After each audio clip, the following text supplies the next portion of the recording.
Chaque groupe de plantes correspond à une couleur obtenue.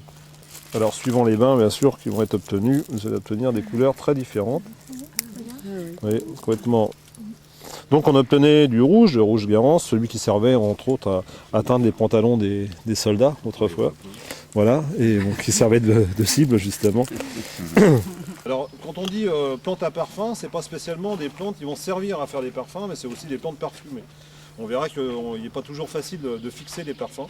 Alors dans celui-ci, n'hésitez pas, vous allez me suivre, et surtout n'hésitez pas à toucher, froisser les feuilles.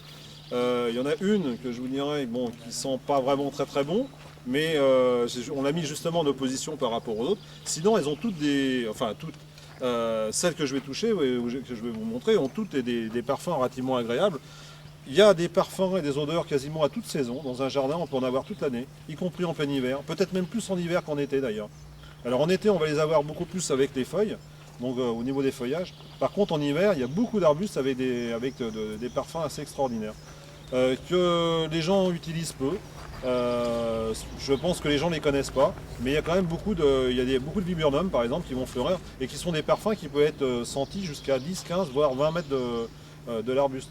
Donc quand vous mettez ça dans une haie ou à proximité d'une porte d'entrée, c'est quand même plutôt agréable de rentrer dans son jardin et d'avoir des parfums comme ça en janvier, février et qui vont s'échelonner comme ça pendant toute la saison. Vous prenez une poignée de saponaire, je vais mettre un peu d'eau dessus parce que sinon ça ne va pas mousser tout seul, je reviens.